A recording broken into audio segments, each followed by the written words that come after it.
Hi everyone and welcome to Back to School Night. I am Miss Moore and I will be your child's 6th grade science, math, and enrichment teacher this year. I want to give you all a quick rundown of how my class will be set up this year and what types of assessments will be seen.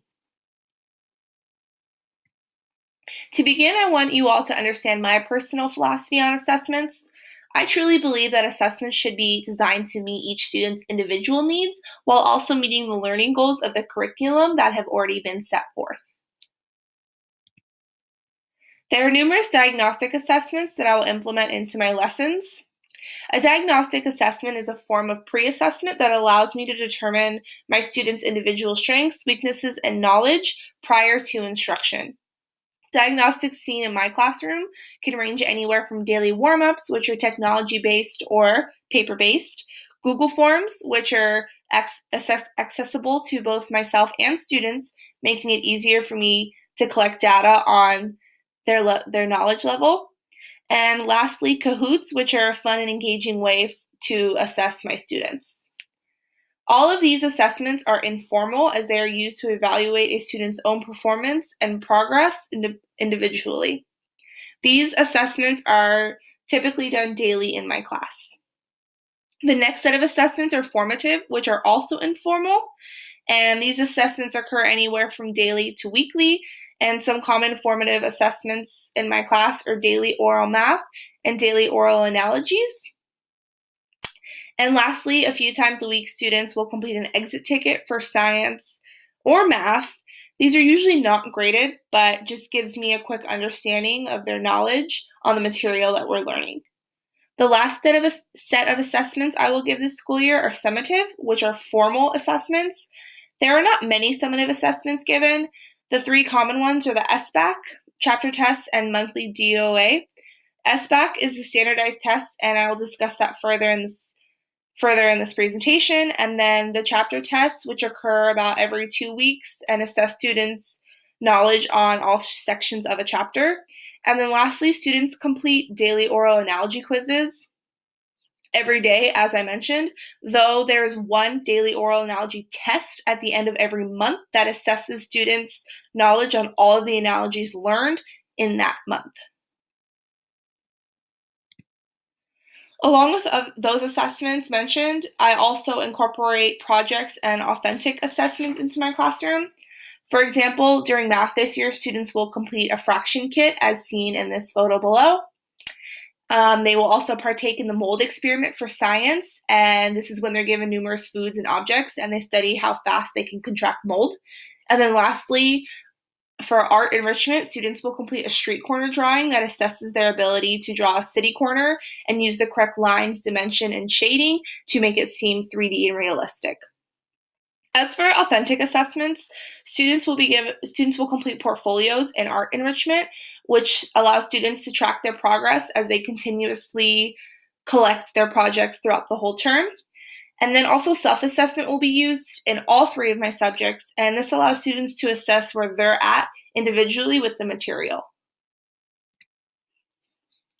I will also implement performance-based and daily questioning techniques within my lessons. Performance-based is truly my favorite, and it just assesses students' ability to apply the skills and knowledge learned from a unit.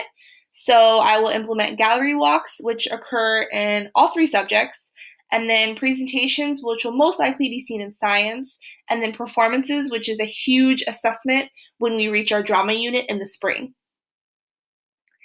And as for daily questioning, it allows students to kind of see where they're at, and it can be something as simple as just recalling what we did yesterday. It can be a question that I give in the Cornell notes, or those DOM and DOAs that we do daily.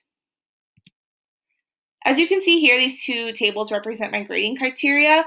On the left, you can see what it takes to get an A, B, C, D, or F in my class, and then on the right, you can see that 35% of your child's grade is tests and quizzes, so chapter tests, chapter quizzes.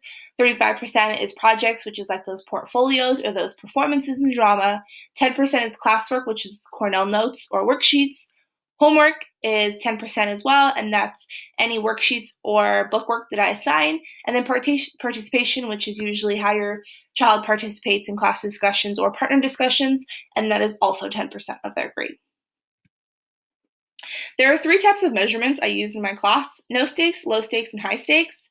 No stakes measurement is present with their homework. In my class, I do not grade homework to determine if it is right or wrong. Students will receive credit if their homework is complete and their work is shown, especially in math, this is seen. It is their responsibility to check their answers and come to me if they have any questions. Low stakes measuring is the DOM and DOAs that I've already discussed, as well as exit tickets. High stakes measurements are seen with both the end of the week DOM and the end of the month DOAs, and chapter tests, as these are always graded and placed in the grade book and affect their percentage overall. The standardized test we take is the SBAC, and we typically take it in the spring from late April to mid-May. That's the testing period, and the results from this test demonstrate to districts what level they're at, or even what level the school itself is at, and if there's any achievement gaps that are present. Individually, for the students, it shows their ability to master the standards that have been set forth for their grade level and give them an idea if they're ready to move on to that next grade. In order to make sure my assessments are both valid and reliable, there are a few steps I take in order to assure this. Most importantly, all of my students are given the same standards and materials for assessments. As I teach 2 periods of each subject every day, for example, both first period math and fifth period math are given the same materials, as well as being taught the same standards to assure that it stays accurate. Also, when I give, for example, a chapter test, I include all sections of that chapter, making an accurate way to assess students' knowledge, rather than picking or choosing certain sections or questions to assess a student on. Lastly, in my assessments, I include numerous questions from a standard. I don't just focus on one question, because if a student makes a mistake, that does not determine their knowledge on that section. In communicating with my students daily and getting to know their personal traits, I will come to understand their weaknesses and their strengths and use that information to better engage them with the learning. I will also take into account each student's learning style and implement resources necessary for them to better understand the material. If a student is on an IEP or 504, I want to assure you that their needs will be met throughout all instruction and assessment. And lastly, if students have a specific learning need in my classroom, I will make it my duty to make sure those needs are met. If you have any questions, feel free to contact me at the email provided on your handout. And I thank you so much for coming this evening, and I'm excited to start off this great year.